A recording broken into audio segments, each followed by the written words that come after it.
에스라서 10장 1절에서부터 4절의 말씀입니다. 에스라 10장 1절에서 4절의 말씀 교독하도록 하겠습니다. 제가 먼저 읽겠습니다. 1절입니다. 에스라가 하나님의 성전 앞에 엎드려 울며 기도하여 죄를 자복할 때에 많은 백성이 크게 통곡하매 이스라엘 중에서 백성의 남녀와 어린아이의 큰 무리가 그 앞에 모인지라.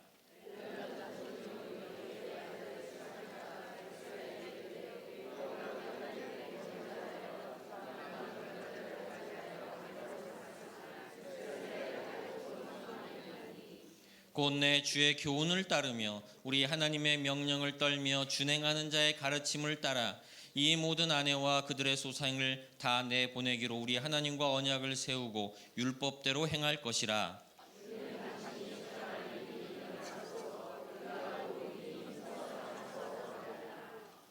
아멘.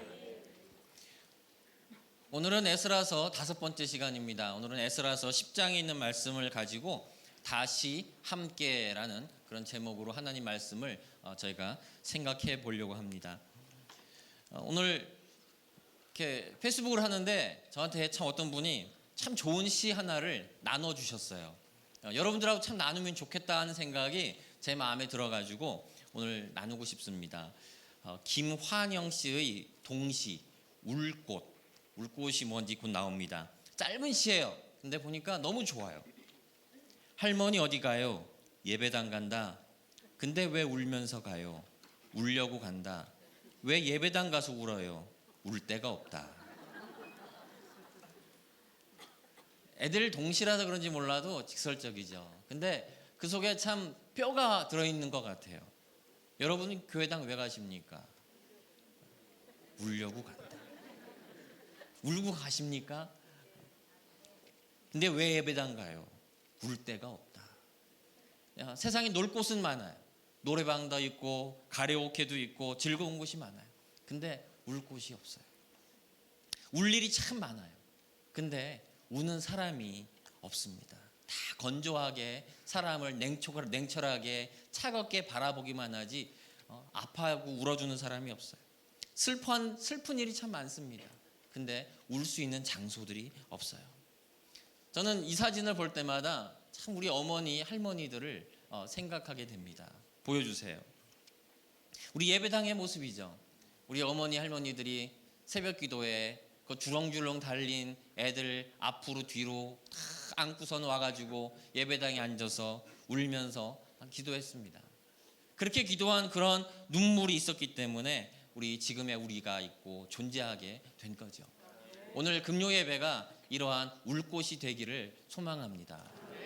정말 눈물이 없는 세상 속에서 다 놀기 바쁜 세상 속에서 우리 예배당은 우는 곳이 되고 또 하나님께 기도하는 그런 눈물이 회복되는 장소가 되기를 주님의 이름으로 축원합니다. 오늘 말씀은 이렇게 함께 눈물로 회복되어가는 그런 교회와 사람들에 대한 이야기입니다. 우리가 지금까지 에스라서를 지금 5회에 걸쳐서 지금 어떻게 에스라가 지금 교회들을 만들어가는지, 무너진 폐허 가운데서 어떻게 다시 이스라엘을 세우려고 하는 그 노력하는 모습들을 봤습니다. 그래서 에스라서 6장까지는 보이는 교회, 벽돌로 세워진 교회를 세우려고 애쓰던 그런 사람들의 이야기를 봤고, 그리고 그 이후로는 보이지 않는 교회에 대한 이야기를 우리가 봤습니다. 보이지 않는 교회, 이 교회 안을 채우고 있는 그 채워야 되는 그 내용들, 그것이 무언가, 그것이 우리에게 있는 숙제다라는 것을 우리가 에스라가 보여주었습니다. 근데 오늘 성경에서는 그러한 교회가 마지막으로 눈물과 기도로 세워진다는 것을 우리가 보게 됩니다. 교회가 두 종류가 있다고 했어요. 하나는 보이는 교회가 있고 보이지 않는 교회가 있어요. 그건 마찬가지로 우리의 적도 보이는 적이 있고 보이지 않는 적이 있어요. 보이는 적은 물론 당연하게 사탄일 거예요. 우리 에스라서를 기반으로 한다면은 교회가 건축되는 것을 막던 그 외세 세력들, 그래서 공갈과 협박과 또는 정치적으로 계속 방해하던 그 사람들이 바로 그 보이지 않는 적들이라고 말할 수가 있습니다. 그런데 이런 보이는 적은 결국은 물리칠 수 있어요. 어떤 방법으로든지 해결할 수 있는 방법들이 결국은 나오게 돼요. 근데 문제는 보이지 않는 적들이에요. 보이는 적이라면 싸우겠는데, 주먹을 쥐고 싸우든 칼을 쥐고 싸우든 싸울 텐데 보이지 않는 적은 싸울 수가 없어요. 왜냐하면 보이지 않는 적은 이미 우리 안에 들어와 있기 때문이에요. 우리 교회 안에 이미 들어와 있기 때문에 그 적들과 싸우는 게 너무나 힘들고 어렵다는 거예요. 9장부터 이 이야기가 시작이 됩니다. 9장 1절을 보면 1, 2절을 보면 이렇게 나옵니다. 방백들이 내게 나와, 지금 에스라입니다. 에스라에게 나와 이르되 이스라엘 백성과 제사장들과 레위 사람들이 이 땅 백성들에게, 이 땅 그 주변에 타락한 문화를 가지고 있는 다른 민족들이에요. 그 백성들에게서 떠나지 아니하고 애굽 사람들과 아모리 사람들의 가증한 일을 행하여 방백들과 고관들이 이 죄에 더욱 으뜸이 되었다 하는지라. 지금 이스라엘은 굉장히 다급한 상황이에요. 어떻게 다시 이스라엘이 다시 회복될 수 있는가, 다시 일어날 수 있는가, 우리 모두가 힘을 합해야 된다라고 하면서 지금 굉장히 다급한 그런 임무를 가지고 있고 그런 시기예요. 근데 그런 시기에 누가 죄를 짓고 있느냐? 제일 먼저 제사장, 레위, 방백들, 고관들 다 누굽니까? 지도자들이에요. 지도자라고 하는 사람들이 먼저 죄를 저지르면서, 그리고 제일 먼저 앞장서서 악한 일들을 저지르고 있다는 거예요. 이거를 보면서 에스라의 마음이 어떻겠어요? 자신이 페르시아 그 좋은 땅에서, 그리고 성공한 고위급 관리로서 살다가 또 박사로서 사람들의 존중을 받으며 살다가 거기를 버리고 다시 이스라엘을 재건하리라, 하나님의 교회를 다시 세우리라 하는 그런 큰 꿈을 가지고 돌아왔는데, 돌아와서 보니까 이 돌아왔다는 사람들이 그나마 그래도 그 페르시아를 버리고 돌아온 사람들인데, 그런 사람들인데 그 사람들조차 다시 죄를 짓고 있는 거예요. 다시 옛날로 돌아가서 노예 시절에 짓던 죄를 저지르고 있고, 그리고 나라가 이스라엘이 망했던 그 원인들이었던 죄를 다시 저지르는 것을 보고 있는 거예요. 에스라의 마음이 어떻겠어요? 여러분, 자녀들이 잘못되고 있을 때, 자녀들이 틀린 길을 갈 때 여러분들은 어떻게 하십니까? 많은 경우에 남자들이 언성을 높여요. 제가 남자라서 그런지 몰라도 언성이 저절로 나와요. 어떨 때는 이게 언성을 높이는 게 여기 제 마음을 가만히 들여다보면은 이 남자의 핵존심인 것 같아요. 내가 자녀들을 혼내키지 않으면 누가 혼내켜? 그래가지고 괜히 별거 아닌 거에 버럭하면서 화를 냅니다. 화를 내가지고 내가 그 화라는 목소리를 통해서 이 집안을 내가 다스리고 있다, 너희들은 내 말을 들어야 된다, 그렇게 말을 했는데 말을 안 들어요, 자녀들이. 그럼 더 버럭 더 합니다. 근데 사실 그렇게 하고 나면은요, 누가 이기냐 하면은 나 빼고 다 이겨요. 아내와 아이들은 나를 따시키고 자기들끼리 쑥덕쑥덕 잘해요. 근데 나는 딸을 당해요. 목소리 높인다고 권위가 서지를 않아요. 사회생활도 마찬가지죠. 직장 상사나 이런 사람들이 하급자들한테 버럭 소리 내면서 화내면서 이게 뭐냐고, 이렇게 할 거냐고 막 소리 지르면 뭐라고 합니까? 사람들이 속으로만 너나 잘해, 지나 잘하지, 괜히 저런다고 사람들이 아무도 들어주지를 않아요.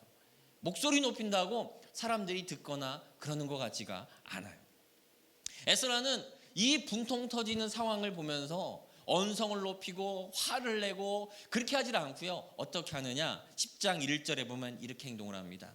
에스라가 하나님의 성전 앞에 엎드려 울며 기도하여 죄를 자복할 때에. 에스라가 제일 먼저 한 일은 뭐냐? 하나님 앞에 엎드려 자복하는 거예요. 자복한 거. 집에서 아빠가 목소리 높여서 그렇게 권위를 세우고 그러면 자녀들은 일단은 조용합니다. 침묵을 해줘요. 근데 이 자녀들이 나중에 정말 힘든 일 생기고 나중에 나이를 먹어서 사업이나 다른 데 나갔다가 돌아와서는 누구를 찾아갑니까? 아버지를 안 찾아가요. 버럭하던 아버지 안 찾아가요. 엄마를 찾아가요. 마지막엔 엄마를 찾더라고요. 조용한 목소리인데도 그 속에는 엄마의 힘이, 물론 그렇다고 그래서 아빠들 다 버럭하느냐? 그건 아니에요. 저의 경우는 그렇다는 거예요. 저는 그런데 그런 엄마의 조용한 목소리, 그거는 자녀들이 항상 귀담아 듣고 다시 찾아가는 것 같아요. 에스라가 지도자예요. 성경의 지도자들은 이 사회와 세상의 지도자들과는 달라요. 세상의 지도자들은 자기가 높임받고 사람들한테 억지로라도 존중받고 그래서 자기의 목소리를 높이고 내 말을 안 들으면 안 되는 것처럼 그렇게 권위를 세우려고 그래요. 근데 성경의 지도자들은 어떤 사람들이냐? 바로 에스라처럼 제일 먼저 하는 게 뭡니까? 애통하는 일이에요. 하나님 앞에 자복하는 사람들이에요. 하나님 앞에 우는 사람들이었다는 거예요. 에스라는 분명히 이 사람은요 굉장히 높은 사람이에요. 에스라 6장 7장을 보면은 에스라의 가문에 대해서 나오는데 아론의 자손들로부터 쭉 해가지고 누구의 자손이요 누구의 자손이요 누구의 자손이요라고 하면서 이 에스라의 얼마나 그 환경이 탁월하였고 그리고 이 사람이 학사였고 박사였고 그리고 존경받는 높은 지위에 있던 사람인지를 얘기해주고 있어요. 그럼에도 불구하고 에스라는 이런 사태가 벌어질 때 제일 먼저 한 게 뭐냐? 하나님 앞에 무릎 꿇고 기도한 일이었어요. 여러분, 예수님이 제일 먼저 오셔서 한 게 뭐였습니까? 세상을 향하여 화를 내고 분노하신 게 아니에요. 예수님은 밤이면 뭐 하셨어요? 눈물을 흘리며 자복하고 기도하셨어요. 예레미야는 눈물의 선지자라고 그래요. 예레미야는 그 두꺼운 그 예언서를 쓰면서 눈물로 항상 애타게 부르짖던 사람이었어요. 우리에겐 눈물이 있어야 돼요. 많은 경우에 눈물은 애통하고 그리고 분해서 흘리는 눈물은 피눈물이죠. 자기 몸을 상하게 해요. 그렇게 해서 흘리는 눈물은 몸을 아프게 하고 마음을 더 힘들게 합니다. 그러나 기도하면서 흘리는 눈물은 뭘까요? 치료하는 눈물이에요. 제가 어떻게 하면 이걸 설명할 수 있을까? 어떻게 기도하면서 나는 눈물과 화가 나가지고 분노해서 나는 눈물은 어떻게 다를까? 그걸 생각하다 보니까 이렇게 하면 되겠다. 기도하는 눈물은 예방주사라고 표현할 수 있을 것 같아요. 여러분 주사 많이 맞아 보셨습니까? 전 요번에 그 독감 주사를 안 맞아서 그런지 주변에 보니까 다 독감 주사를 다 맞았어요. 근데 저만 안 맞았어요. 그리고 나서 그 다음날 바로 그냥 감기 걸리더라고요. 그래서 뭐 주변은 다 맞았으니까 다행이긴 한데 나만 안 맞아서 나만 억울하게 걸리나 하는 생각도 들었어요. 근데 그 예방주사가 뭐예요? 그 주사를 놔줘가지고 살짝 그 병에 걸리게 하는 거죠. 그 비리비리한 병균들을 넣어주는 거예요. 그래서 살짝 아파가지고 그거 충격에 몸이 항체가 생기고 견딜만해지면은 나중에 더 큰 진짜 센 병균들이 와도 이길 수 있는 거죠. 기도의 눈물이 바로 그런 예방주사예요. 우리가 일이 있을 때 뭐 큰 일이 생기기 전에 하나님께 미리 애통하고 그리고 눈물로 기도하는 사람들은 나중에 큰 시험과 어려움이 왔을 때 어떻게 합니까? 그걸 이길 수가 있어요. 여러분, 우리 기도는 119가 아니에요. 급하게 될 때 119 누르잖아요. 그건 급할 때만 쓰는 거죠. 근데 기도를 119처럼 급할 때만 쓰면 평소에는 뭘 쓸 거예요? 우리의 기도는 평소에 쓰는 거예요. 매일매일 급할 때만 사용하는 기도가 아니라 평소에 우리가 살아가면서 하나님께 드리고 기도하는 것이 바로 기도예요. 그 기도가 바로 예방주사예요. 평소에 어머니 아버지가 자녀를 위하여 눈물을 흘립니다.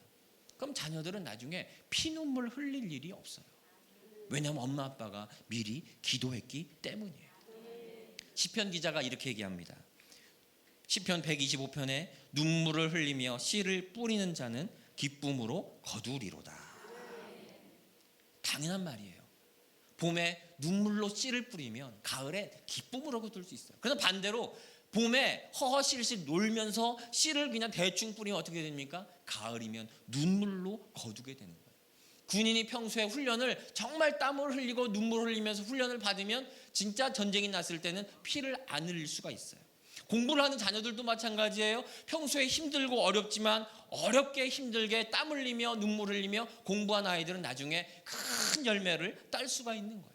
가정에서도 부모들이 먼저 무릎 꿇고 기도하는 그런 가정이면 자녀들에게서 눈물 흘릴 일이 생겨나지 않게 한다는 거예요. 여러분에게는 이러한 눈물이 있습니까? 세상 사람들은, 세상의 부모들은, 세상의 높은 사람들은 자기가 높임만 받으려고 해요. 그러나 성경의 지도자들은, 성경에 앞서가는 사람들은 먼저 하는 게 뭡니까? 애통하는 마음이에요. 남을 훈육하고 목소리 높여 꾸짖기 전에 하나님 하면서 먼저 무릎 꿇고 애통하는 사람들이 있었다는 거예요. 지금 우리 한국교회도 마찬가지예요. 우리 한국교회에 필요한 게 뭡니까? 지금 애통하는 거예요. 우리 교회 보고 사회 선교 많이 해야 된다고 얘기를 합니다. 근데 실제로 많이 하고 있어요. 제가 여러 번 얘기했지만 한국 교회가 우리 한국 사회에서 정확하게는 63.4%의 그런 복지를 다 우리 교회들이 감당하고 있어요. 많은 교회들이 여러 가지로 그렇게 사회를 섬기고 있어요. 근데 아무리 많이 섬겨도 사람들로부터 박수받지를 못해요. 왜냐하면 지금은 교회가 핍박받고 욕먹는 시대이기 때문에 그래요. 정치적으로 뭐를 해도, 그래서 저는 교회에서 뭐 정치하고 이런 거 원치 않아요. 그런 걸 한다 그래도 결코 사람들로부터 칭찬받지 못합니다. 지금은 우리가 안티들하고 안티 기독교들과 싸워가지고 우리가 뭐를 얻어낼 수 있는 그런 때가 아니에요. 지금은 뭐를 해도 그럴수록 욕과 비난을 먹는 그런 때예요.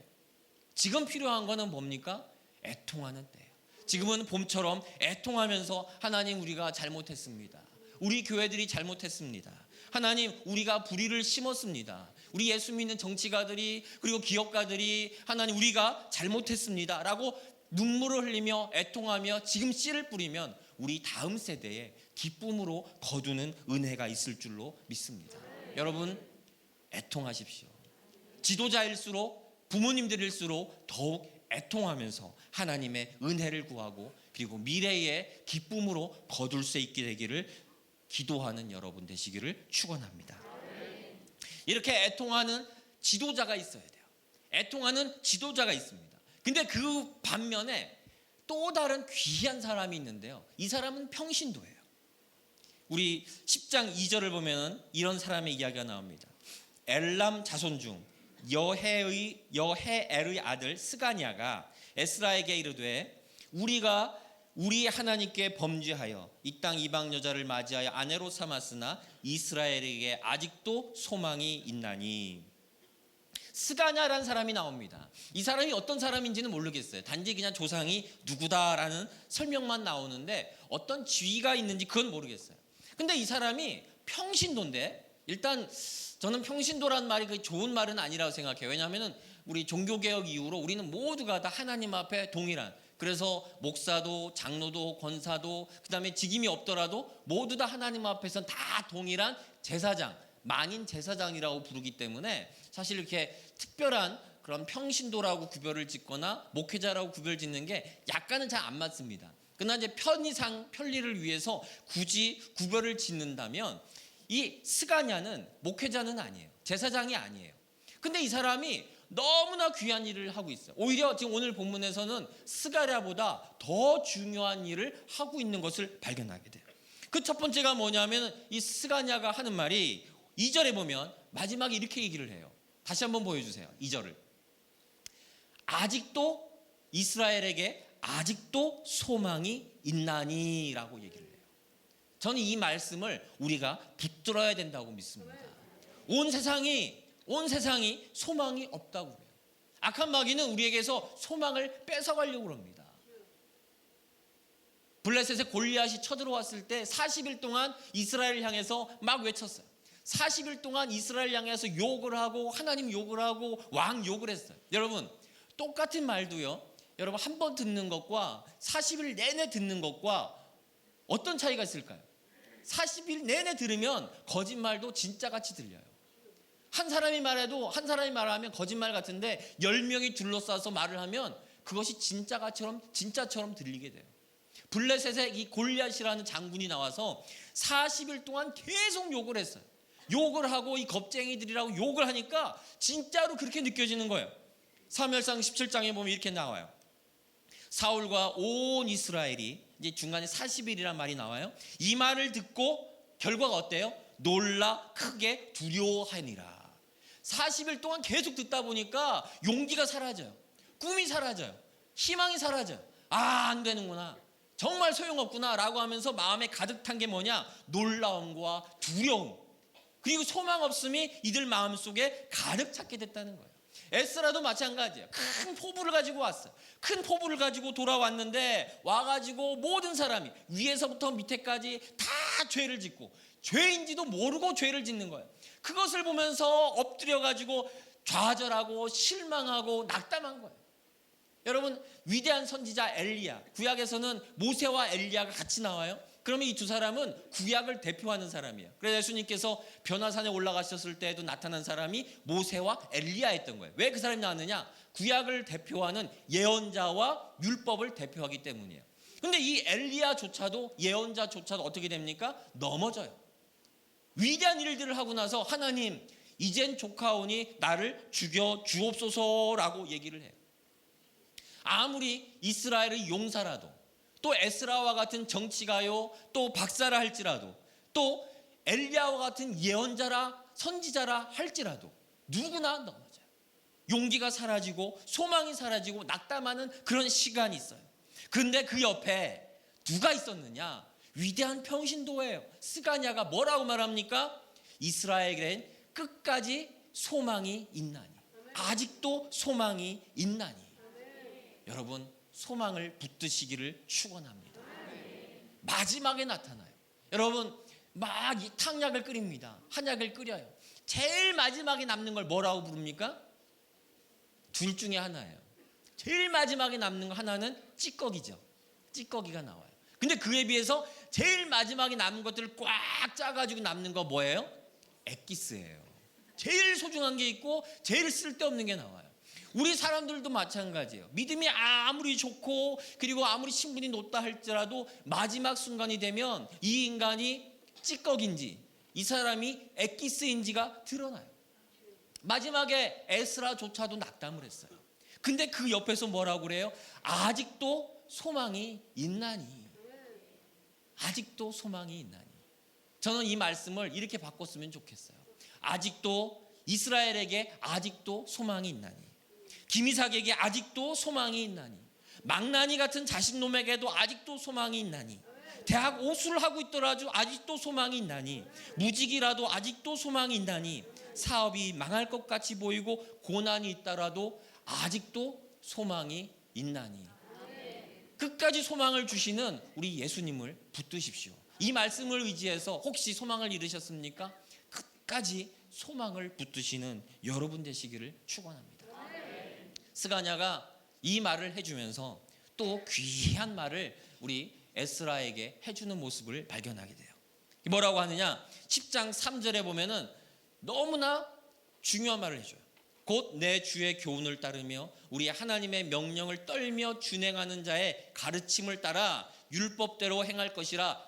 사람들이 말하라는 거예요. 이런 말들을 교훈을 따르고 이제 하나님 말씀대로 살아라. 근데 이 말을 어떻게 하느냐? 4절에 보면은 이 말들은 당신이 주장할 일이니, 이 자기가 할 일이 아니라는 거예요. 스가냐가 내가 하겠다는 게 아니에요. 이 훌륭한 말들을, 교훈들을 에스라 선지자 당신이 하십시오. 이건 당신이 할 일이니 일어나소서. 우리가 도우리니 힘써 행하소서 하니라. 요 4절에는요 두 가지 크게 중요한 말들이 나옵니다.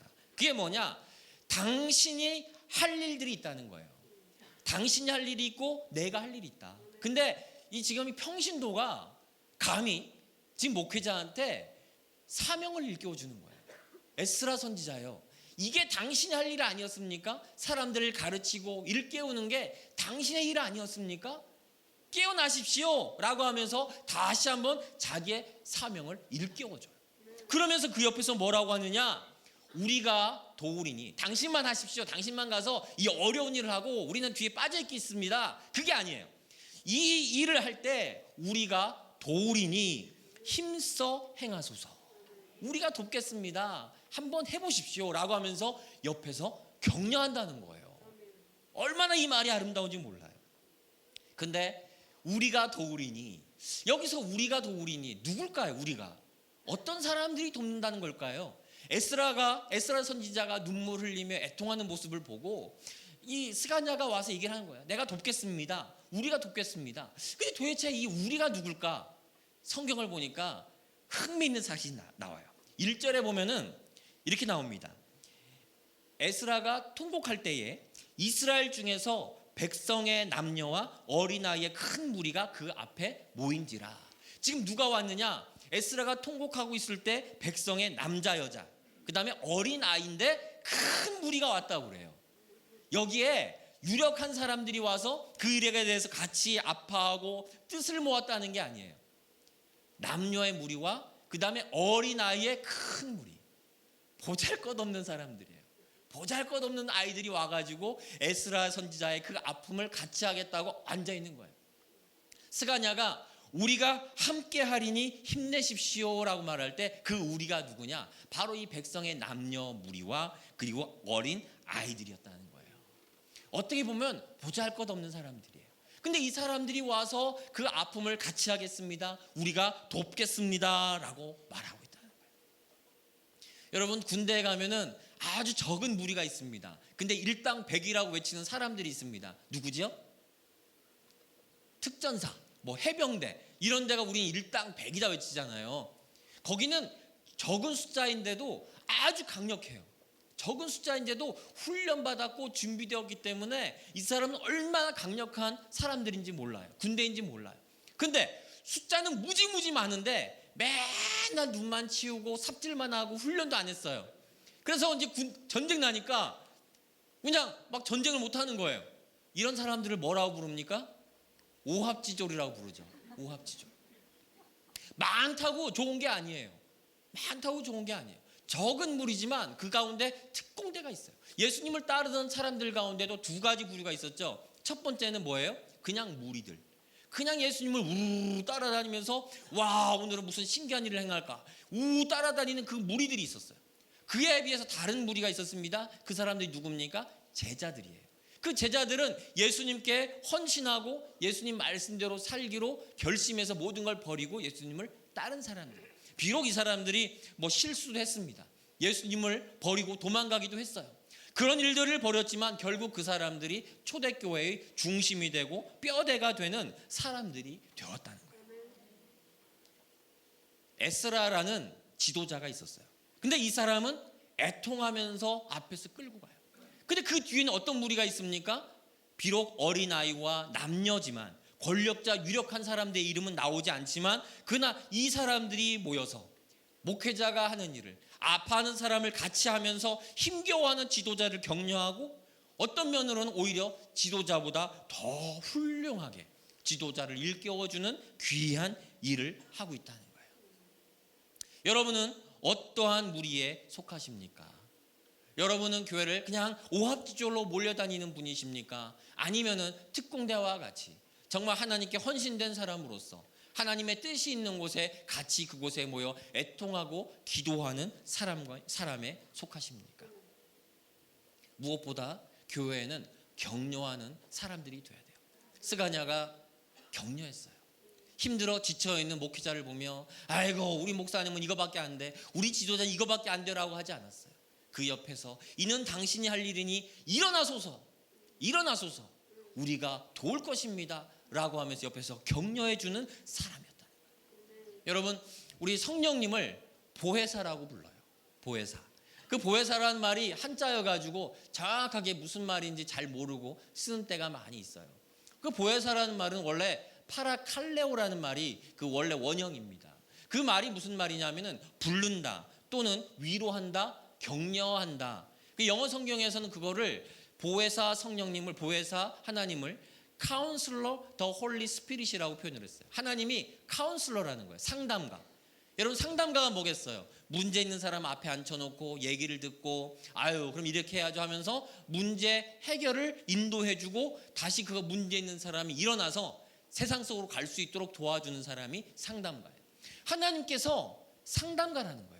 우리의 문제가 있을 때, 우리가 주저앉아 있을 때 하나님께서 우리의 문제를 들으시고 우리를 위로해 주시고 격려해 주시는 그 일들을 하나님이 하신다는 거예요. 우리 교회 안에 이러한 상담가가 많이 있기를 주님의 이름으로 축원합니다. 하나님이 주시는 그 격려와 힘을 쫓아서 힘차게 외치는 그러한 격려하는 사람들이 많기를 원합니다. 교회 안에 많아야 되는 건요, 격려하는 사람들이에요.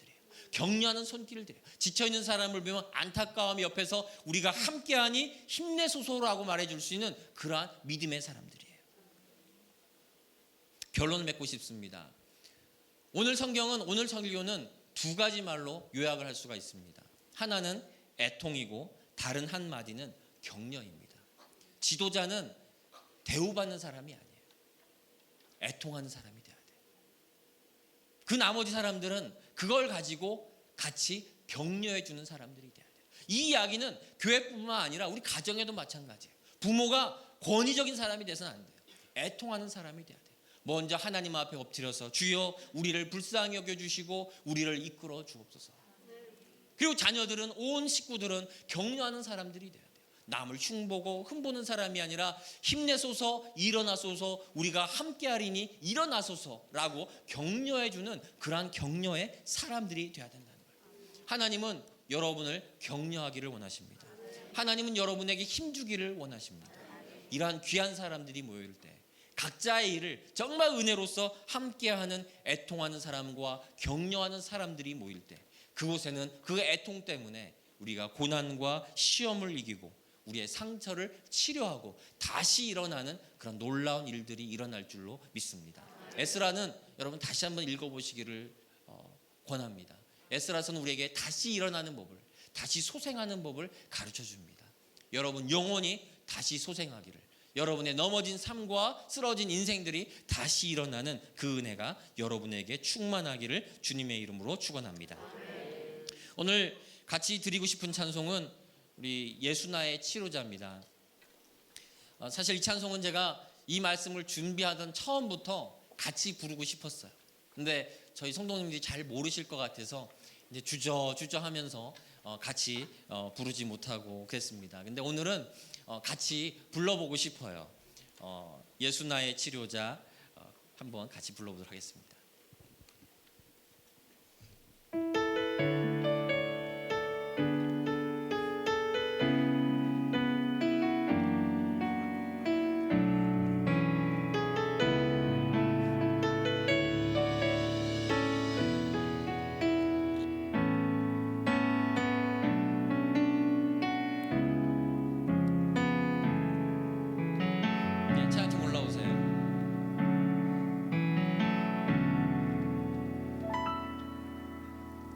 예수 나의 좋은 치료자,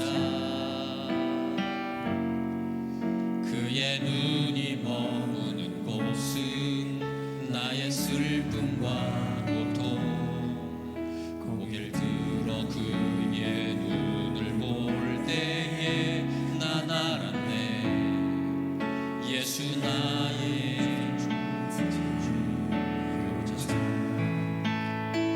예수 나의 좋은 치료자, 예수 나의 좋은 치료자, 그의 손길이 닿는 곳은 나의 상처와 아픔, 영원히 흐를 것 같았던 눈물 다 멎었네. 예수 나의 치료자.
이 찬송을 이렇게 고른 이유는요, 정말 예수님께서 우리의 치료자라는 것을 우리가 믿기 때문이에요.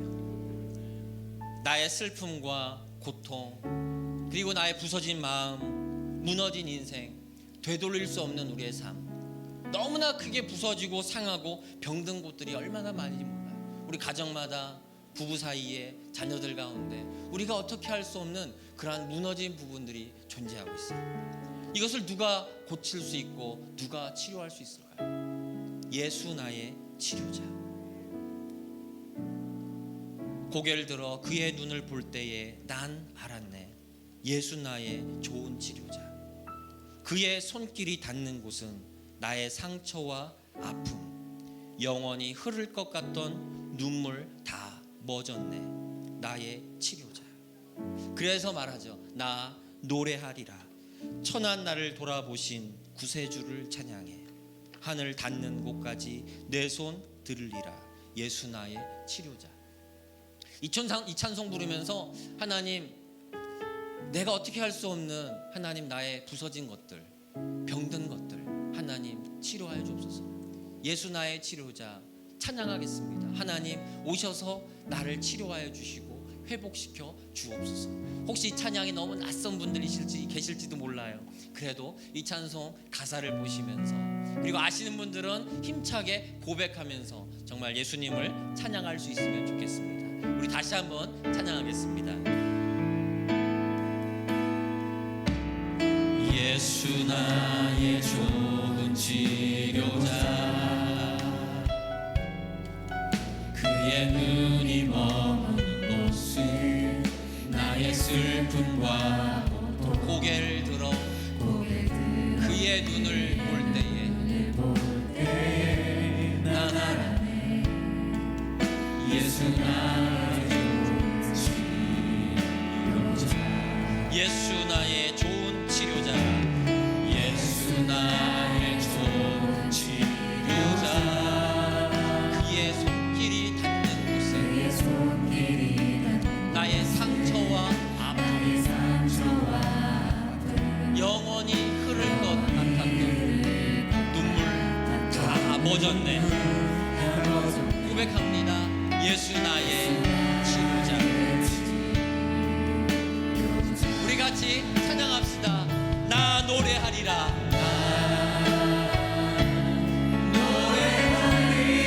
천한 나를 돌아보신 구세주를 찬양해.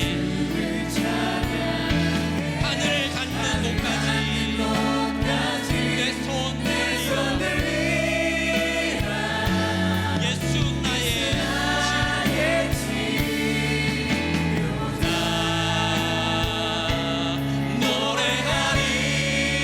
노래하리라. 전한 나를 돌아보신 구세주를 찬양해. 하늘 닿는 곳까지 내 손 들리라. 예수 나의 치료자. 다시 한번 부릅시다. 나 노래하리라. 우리 두 손 들고 찬양합시다. 노래하리라. 천한 나를 돌아보신 구세주를 찬양해. 하늘 닿는 곳까지 내 손 들리라. 고백합니다. 예수 나의 치료자. 우리 시간 같이 기도하면 좋겠습니다. 하나님, 우리 교회에, 하나님 우리 가정에 하나님 회복함의 은혜를 주옵소서. 치료자 되신 예수님, 우리의 마음을 치료하여 주시옵소서. 하나님 우리의 죄악된 삶들 하나님 용서하여 주시고, 하나님 우리가 먼저 애통할 수 있게 하여 주옵소서. 우리 가정을 위해서 애통하겠습니다. 자녀를 위해서 애통하겠습니다. 사회를 위해서 애통하겠습니다. 교회를 위해서 하나님 내가 먼저 애통하겠습니다. 하나님 우리에게 격려의 은혜를 주옵소서. 일어나라, 일어나라. 끝까지 소망이 있나니 일어나라. 하나님 그 은혜를, 격려의 말을, 격려의 은혜를 하나님 우리에게 허락하여 주시옵소서. 내 힘으로 설 수 없습니다. 하나님 아니면 누가 나를 격려하며 나에게 힘을 줍니까?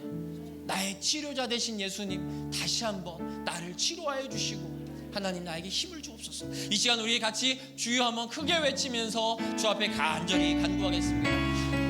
주여!